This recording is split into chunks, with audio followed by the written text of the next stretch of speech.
Okay, so thank you for the introductions. Warm welcome on my side to all the participants of today's second webinar. I'm happy to wear two hats today, part of the agency team on this project, and also a member of the University of Cyprus. So the topic of today's presentation is making the most of financial and human resources for inclusive education. This is a challenge for many countries, including Finland and Ireland.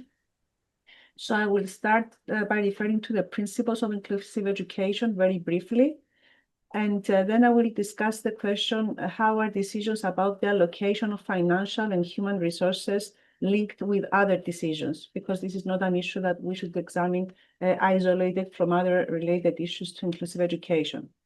I will then focus on financial and human resources and reach a conclusion. During this time, I will make some links with the context of Finland and Ireland based on the literature and the reports that the agency team has produced so far. So let me start by reminding us all that inclusive education is about all children, and it's about access, participation, collaboration, and progress. So it's not about just children being there, being in a mainstream setting alongside other children who are considered not to be facing challenges, but it's about being there, participating, collaborating, and progressing and documenting this progress in learning. The second thing that is linked to inclusive education is that we must always consider that all children have intersectional identities. So it's not very helpful to divide these identities and, for example, develop policies to highlight gender issues, to highlight children with disabilities, to highlight children with migrant background. Instead, we should be developing policies that consider all learners. Of course, we know that inclusive education can be beneficial for all children, but children at risk of exclusion will be benefited from inclusive education systems as well. So the decisions about the allocation of financial and human resources are linked with other decisions.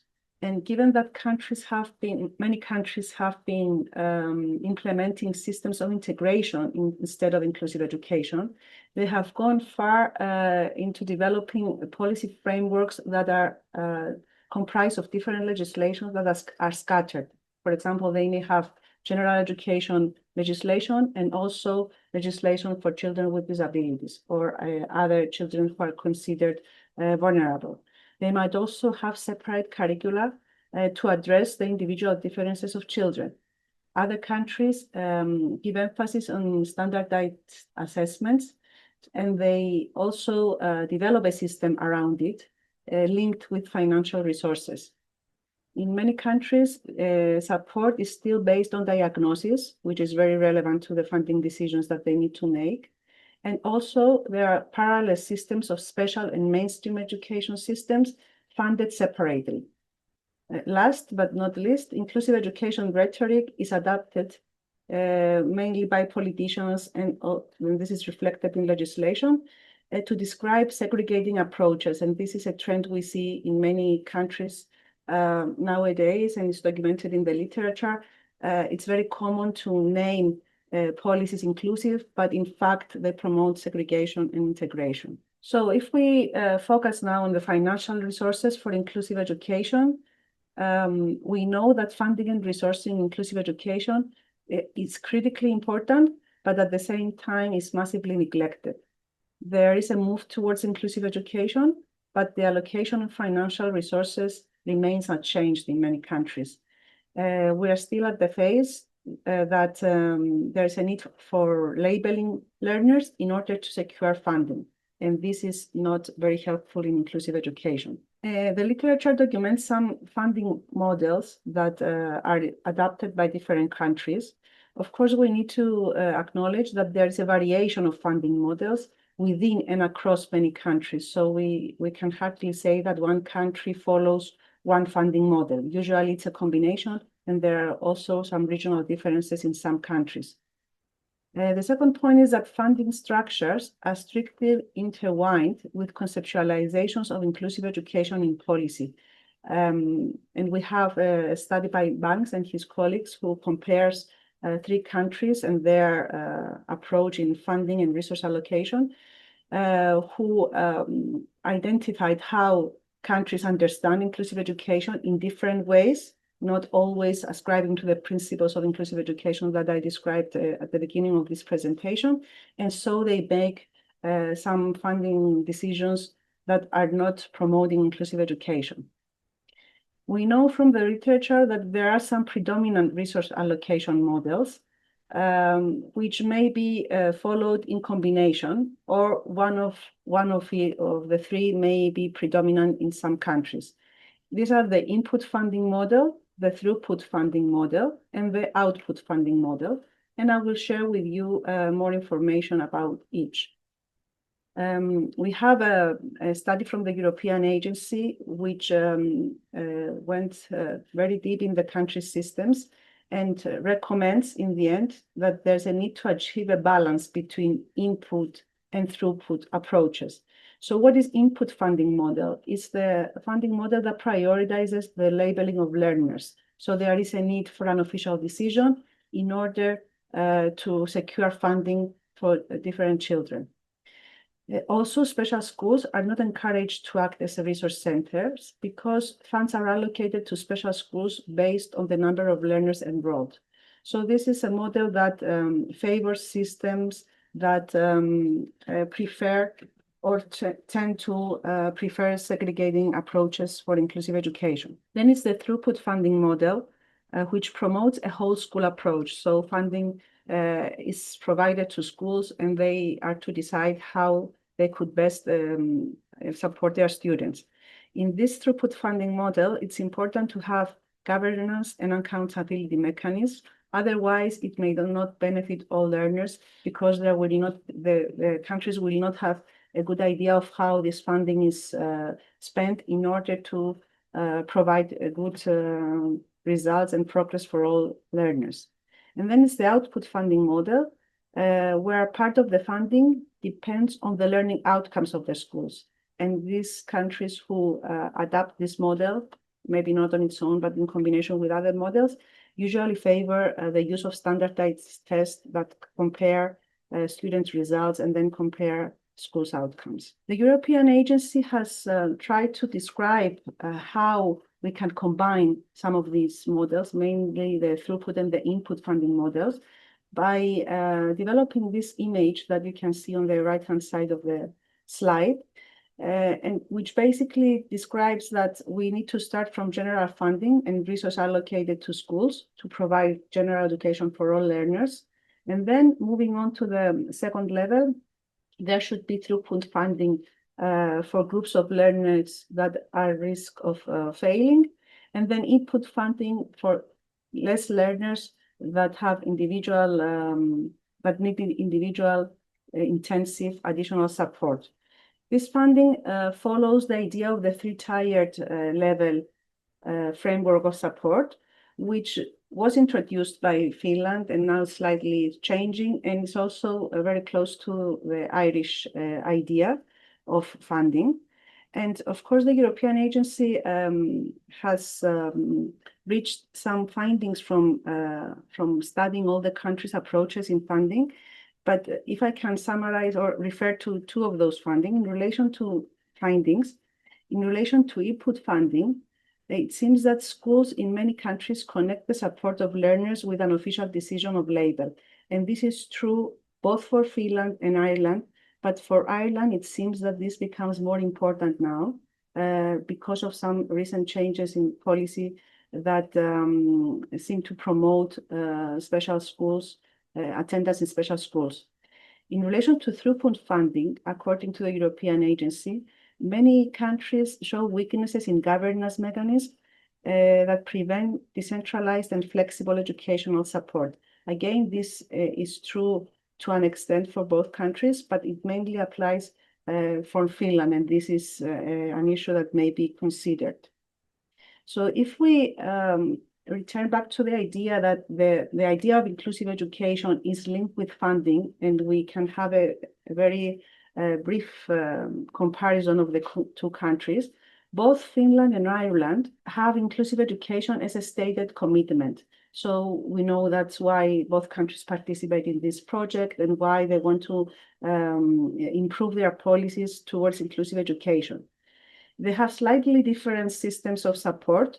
Finland has recently introduced the support for learning system of support, which moves a bit away from the three-tiered model, adding another level in the group support of all learners. So this was introduced this year, and it remains to be seen how it will be implemented.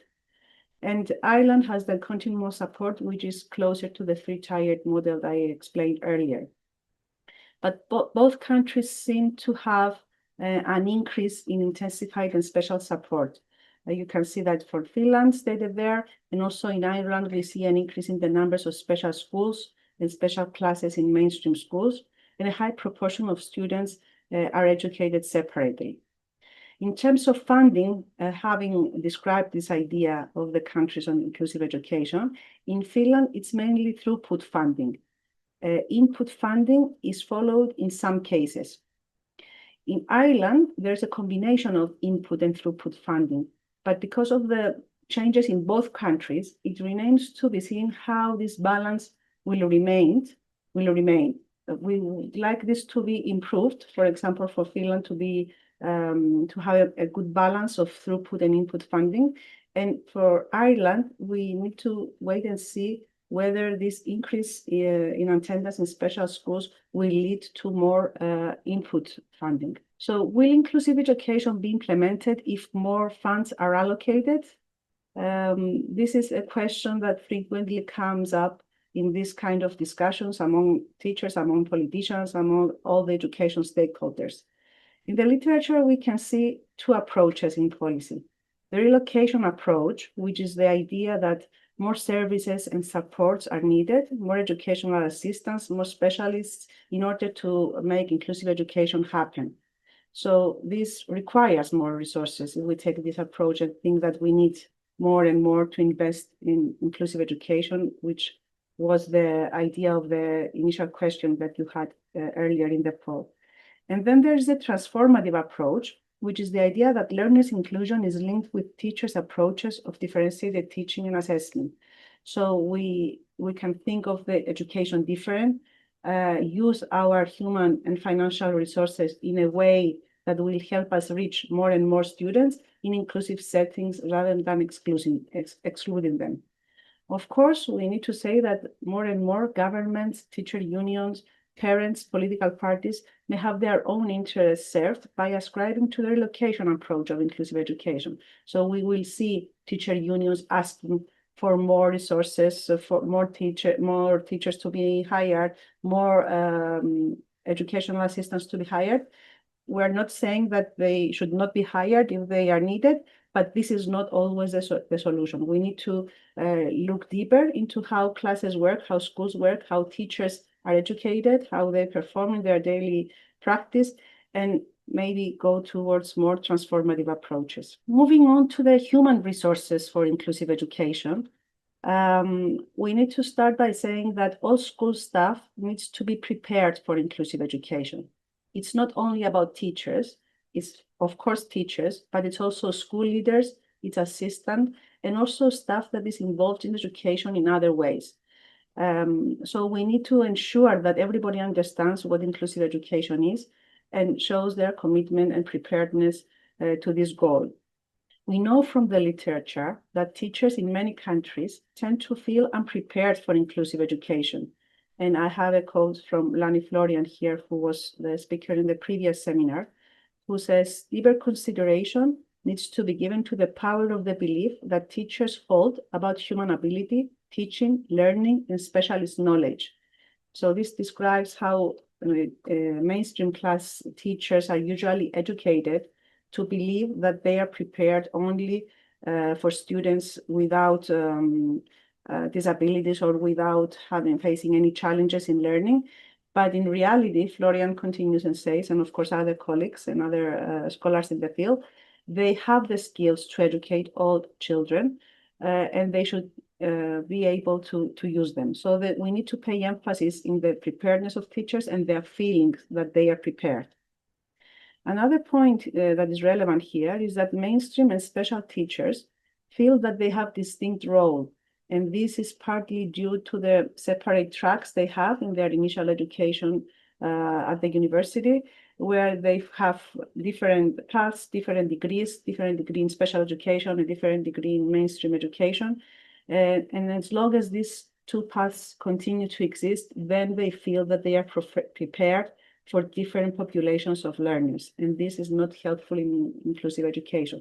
So we need to consider these challenges as a first step to start preparing and thinking how human resources, those we already have and those we are preparing for the next years, will be in a place to support inclusive education. Another important issue in the literature is co-teaching and how we can use human resources in order to promote co-teaching, something that will benefit both teachers and students. And we have several studies in the literature. I just referred to two here by Simoni and colleagues in 2020, who found that the job-embedded professional development in Florida increased mainstream and special teachers' engagement in teaching. So this study found that a barrier that I mentioned earlier, that these two mainstream and special teachers were educated to teach separately in separate groups of students, through co-teaching, they can increase their engagement in teaching and as a consequence, teach effectively all learners.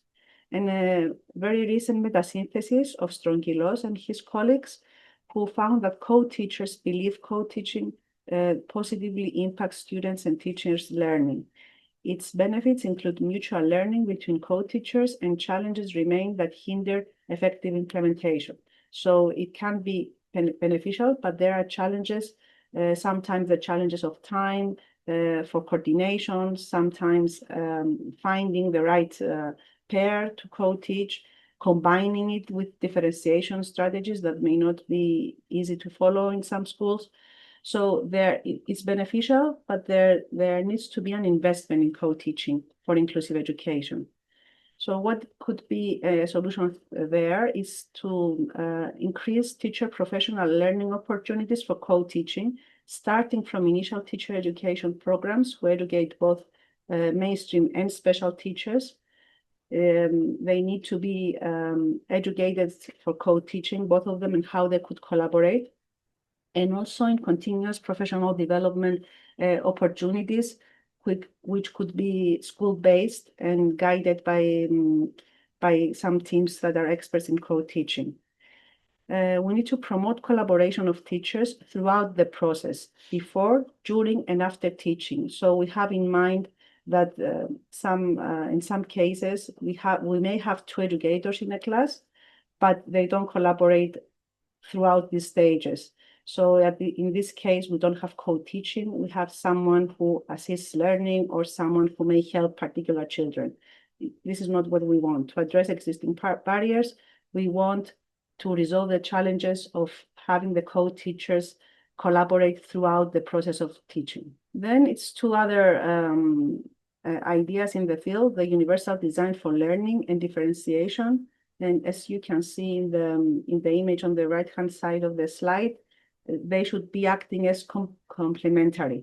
And we can maximize the impact of human resources if we invest in these two. So how can you use human resources and maximize UDL, universal design for learning, for inclusion? We can start by ensuring accessibility at different levels in schools, in learning, in school buildings and classes.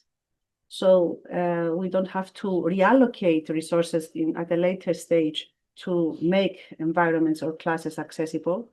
We need to focus on textbook development that is based on universal design for learning and accepts different learning profiles and provides a range of activities, a range of texts where children can work and where teachers can choose from.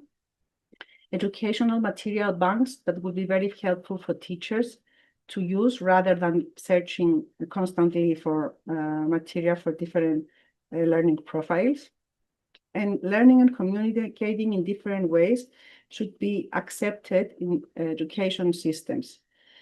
Last point that applies for differentiation as well, that we need again to introduce teacher professional learning for UDL and for differentiation in the bachelor degrees of teachers and also in continuous professional development. In relation to differentiation, we constantly ask teachers to differentiate. Countries may issue policies requiring differentiation or do some seminars in differentiation, but in fact, the curriculum is the starting point. So unless a country ensures that the curriculum adapts the principles of inclusive education, is flexible, the content and structure and the ways of assessment are close to the idea of inclusive education, then teachers will not be able to differentiate if they have to follow a rigid curriculum, a curriculum that is against the principles of inclusive education. So we need to have a common understanding of differentiation.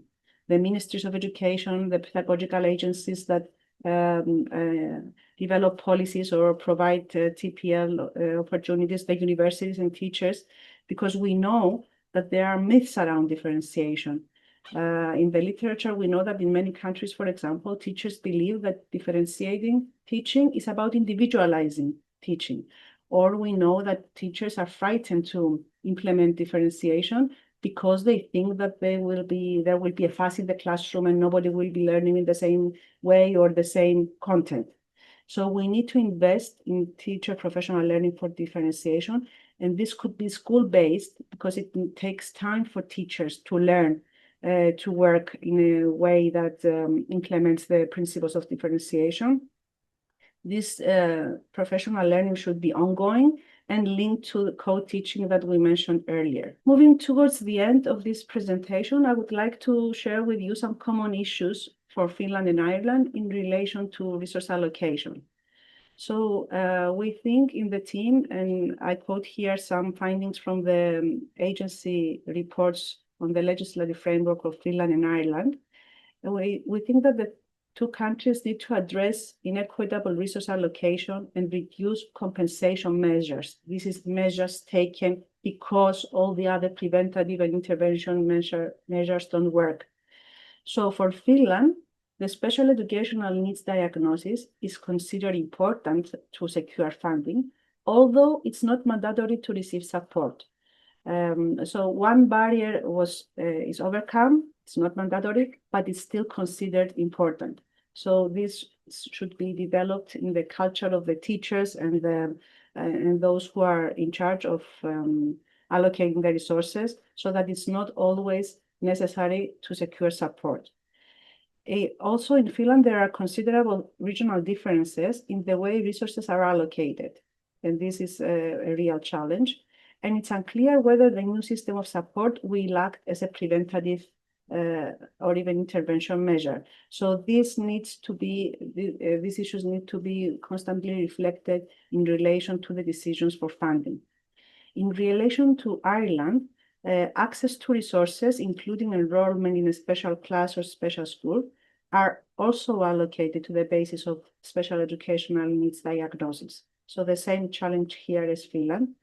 There is an increase of individual support and development of additional special classes and schools, and this will definitely have an impact in the funding decisions in the future. And there is a tendency to increase education in special settings, which may increase input funding that we explained later. So some recommendations that are common for both countries are to avoid labeling and categorization. They should focus more on funding mechanisms that encourage preventative measures, such as reallocating resources towards a whole school approach that follows a universal design approach to teaching and learning. Empowering schools to transform their organization, teaching practices, and classroom environments to raise all learners' achievement and well-being. Promote a trusting and collaborative climate that encourages the whole school to work continuously on raising achievement opportunities for all. And these are included in the legislative framework report for Finland and Ireland, alongside, of course, other recommendations. So reaching to our conclusion, commitment to inclusive education requires minimizing exclusion. This is something that countries need to reflect upon if they are truly committed in that, if they want to move towards this path, and then contextualize their approaches in resource allocation for inclusive education. So policy borrowing in this case is not something that is recommended. We need to look in our context, see if we have a strategic plan towards inclusive education, what will this plan be, how we will use data, governance and accountability mechanisms, how will we change the curriculum in order to reach to the right decisions for human and resource allocations, human and financial resource allocation. And also decisions about the allocation of financial and human resources are linked with other decisions that can promote inclusive education. And I'd like to end with a quote from Hegarty, who says, educational policy is a construct of many factors, and those who would influence policy must be aware of these factors and understand the interactions between them. Expert teaching, likewise, is a product of many inputs, and both teacher education and school improvement must be cognizant of that.